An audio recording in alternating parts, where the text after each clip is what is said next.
Assalamualaikum warahmatullahi wabarakatuh.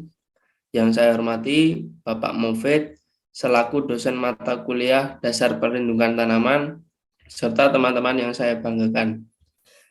Pada kesempatan kali ini kami dari kelompok 3 akan mempresentasikan tentang types of pest and form of damage.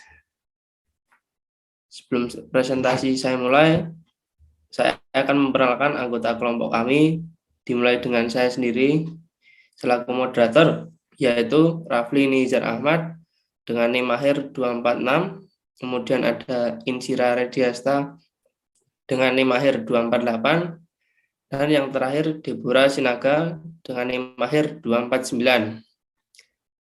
Materi selanjutnya akan dibacakan oleh teman saya. Pada teman saya persilahkan. Baik, terima kasih Rafli. First, I want to tell you about definition of pest. A pest is a creature that is detrimental to human or human-controlled interests, including the cultivation of crops and the rearing and the domestication of animals. The ways in which pests cause detriment to human interests and are specific to each pest itself. Pests are widespread in nature and are often considered as a nuisance both in agriculture and domestic life. Next.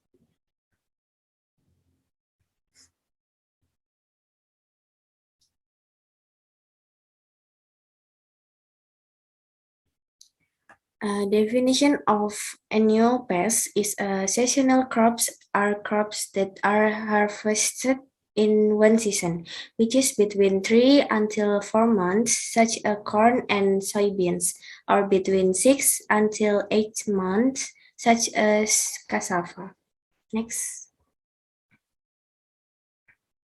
Pest of annual crops. Yang pertama adalah padi. Hama yang menyerang tanaman padi ada warang batang coklat, merupakan serangga kecil yang menghisap cairan tumbuhan dan sekaligus juga menyebarkan beberapa virus, terutama reovirus, yang menyebabkan penyakit tungro.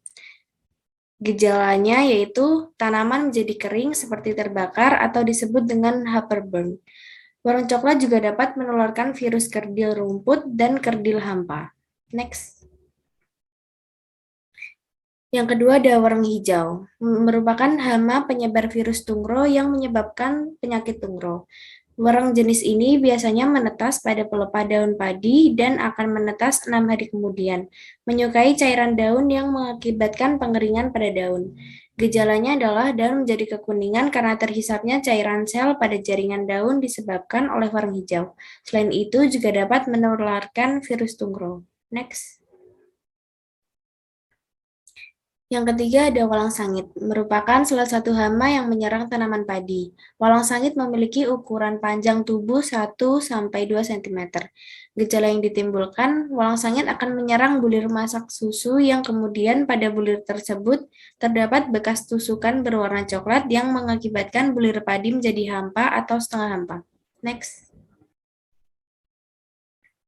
Tanaman kedua yaitu kedelai. Hama yang menyerang tanaman kedelai ada kumbang daun kedelai. Hama kumbang kedelai adalah hama yang menyerang biji kedelai di penyimpanan. Stadia yang merugikan adalah stadium larva yang selama hidupnya berada dalam biji. Gejalanya adalah pucuk, daun, bunga, polong, rusak dimakan larva dan kumbang. Next.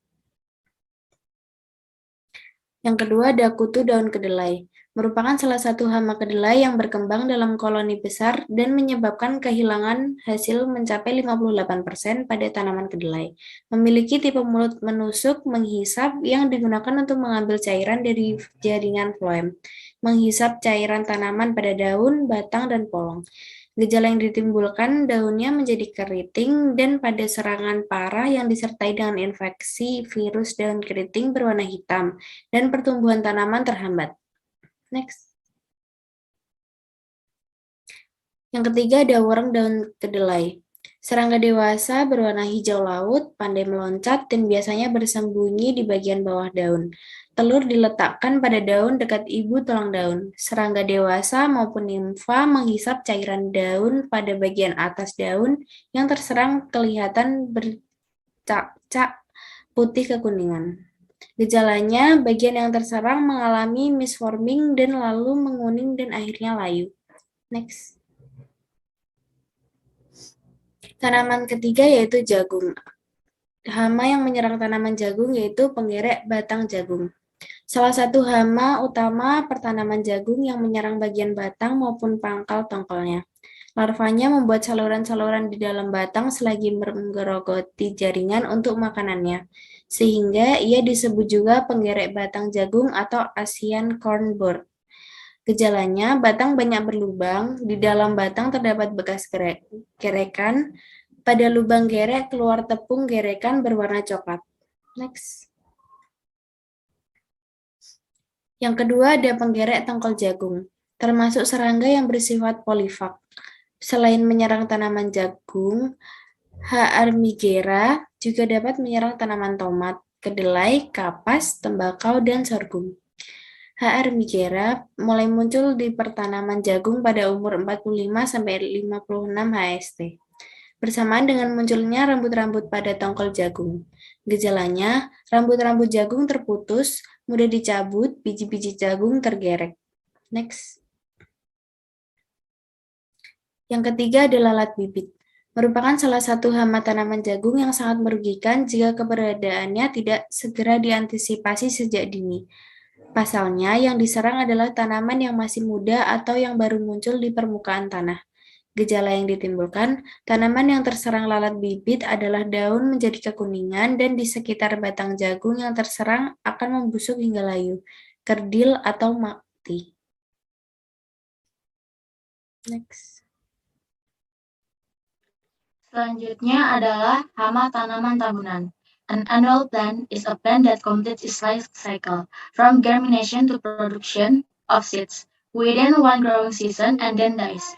In the cultivation of this annual plant, it will take quite a long time, up to several years, from the beginning of the plant being planted until the plant is productive and can be harvested.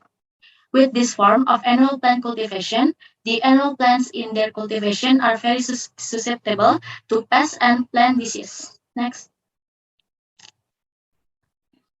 The worst result of a pest attack on plants, especially annual crops, is crop failure on plants that are attacked by pests if action is not taken immediately. Pests must be recognized immediately since these pests start attacking the plants being cultivated. This is intended so that we can properly control how much pests are attacking the plants being cultivated. Berikut adalah contoh hama tanaman tahunan. Yang pertama pada tanaman kakao. Hama pertama adalah ulat hilan. Ulat hilan merupakan hama yang termasuk dalam famili Geometridae. Hama ini menyerang pada saat tanaman berumur sekitar 2 hingga 4 bulan. Hama ini memakan daun muda, tanaman kakao, dan yang disisakan hanya bagian tulang daunnya saja. Pengendalian hama ini dapat dilakukan dengan cara menyemprotkan insektisida. Yang kedua adalah kakao moth atau lalat buah. Hama ini merupakan anggota dari famili Lithocoletidae. Hama ini menyerang bagian buah. Buah kakao yang diserang adalah kakao yang masih muda. Buah yang terserang, hama ini akan memiliki kulit buah berwarna kuning pucat, biji tidak mengembang, dan juga lengket. Pengendalian hama ini dapat dilakukan dengan cara melakukan sanitasi kebun, menyelumbungi buah dengan plastik atau yang lainnya dengan bagian bawah terbuka. Melepaskan predator alami hama ini seperti semut hitam dan juga jamur antagonis Beauveria bassiana dengan cara disemprotkan. Selanjutnya, hama yang ketiga adalah kutu putih. Hama ini menyerang buah kakao yang masih kecil. Bagian buah yang pertama adalah bagian pangkal buah, selanjutnya menjalar ke bagian buah lainnya. Buah yang terserang hama ini akan memiliki pertumbuhan yang terhambat. Kemudian buah tersebut kering dan mati.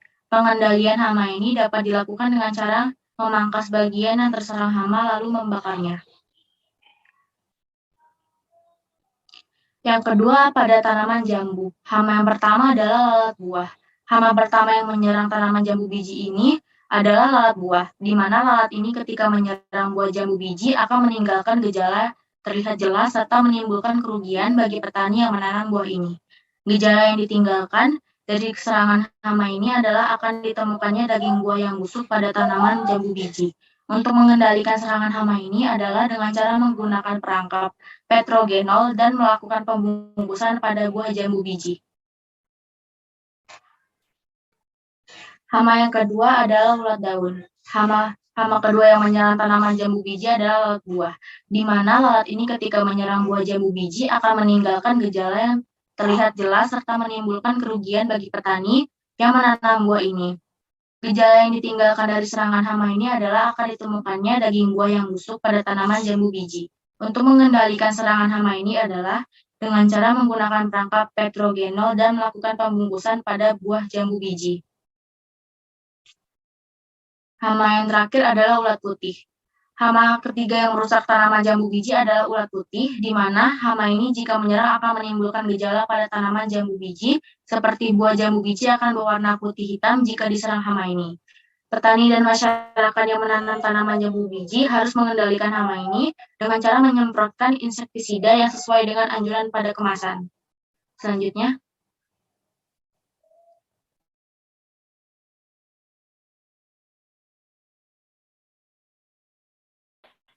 Yang ketiga, tanaman kelapa. Yang pertama, bajing. Binatang yang berbentuk seperti tikus rumah ini dikenal sebagai salah satu jenis hama utama tanaman kelapa. Mayoritas bajing memiliki tubuh berwarna coklat keemasan dengan taburan warna hitam. Kerugian yang ditimbulkan oleh bajing disebabkan oleh rusaknya buah kelapa, sehingga buah tidak dapat dimanfaatkan lagi oleh manusia. Untuk menanggulangi gangguan hama ini, para petani biasanya melakukan tindakan konvensional dengan menghalau kehadirannya bila datang mengganggu atau menembaknya bila dimungkinkan.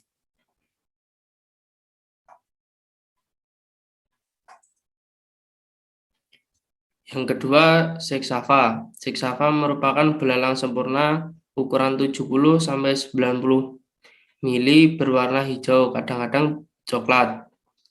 Masa perkembangan 40 hari. Seksava merusak daun tua dan dalam keadaan terpaksa juga merusak daun muda. Kulit buah dan bunga-bunga. Pengendalian hama ini adalah dengan menghancurkan telur dan nimfanya, dan bisa juga dengan menangkap belalang tersebut. Yang ketiga, Parasa lepida. Parasa lepida merupakan kupu-kupu berentang sayap 32-38 mili. Berwarna kuning emas muda. Masa pertumbuhannya kurang lebih 375 hari. Hama ini memakan anak-anak daun sebelah bawah setempat-tempat, tetapi tidak bisa sampai tembus meninggalkan bekas ketaman atau gigitan yang melebar sehingga tinggal urat-uratnya serta jaringan daun atas. Ulat yang tua merusak daun dari pinggir ke tengah sampai lidinya. Serangan hebat tinggal lidinya. Hama post-harvest or storage material. Post-harvest pets or storage pets are organisms whose activities can reduce and damage the quality and quantity of agriculture product after they are harvested. Pests post-harvest can damage agriculture product while in the warehouse or during storage. Contoh hama pasca panen, kutu padi. Hama ini berwarna coklat tua, tubuh rata-rata bentuk kepala segitiga dan moncongnya runcing. Panjang tubuh dewasa sekitar 3,5 sampai 5 mm. Gejala yang disebabkan yaitu kutu beras akan membuat lubang di setiap butir beras terlebih dahulu hingga kedalaman 1 mm. Kemudian bertelur di lubang tersebut. Ini menyebabkan nasi berbau apak. Yang kedua, kumbang jagung. Hama ini memiliki tubuh merah tua hampir hitam. Panjang tubuhnya 2,5 sampai 4,5 mm. Moncong panjang dan memiliki bintik-bintik di bagian belakang tubuhnya. Gejalanya yaitu kumbang jagung akan membuat lubang pada setiap biji jagung, memasukkan telur ke dalam lubang tersebut dan menutupi lubang tersebut dengan agar-agar.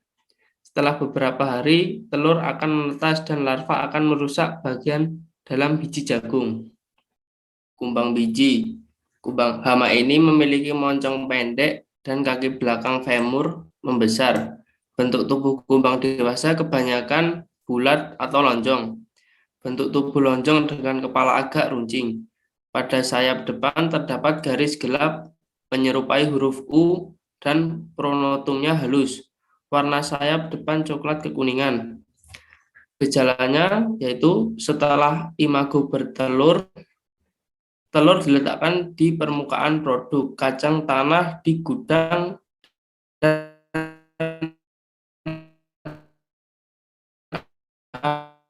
akan menetas setelah 3 dari telur, tetapi hanya merobek bagian kulit telur yang menempel pada bagian tersebut. Larva akan menggali di sekitar tempat telur diletakkan.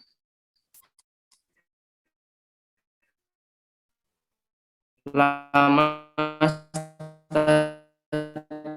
stadium larva adalah 10-13 hari. Produk yang diserang akan tampak berunggah karena sekali setelah menjadi imago, lubang pada benih menjadi tempat keluarnya imago dari benih. Sekian presentasi dari kelompok kami. Apabila ada kekurangannya kami mohon maaf. Wassalamualaikum warahmatullahi wabarakatuh.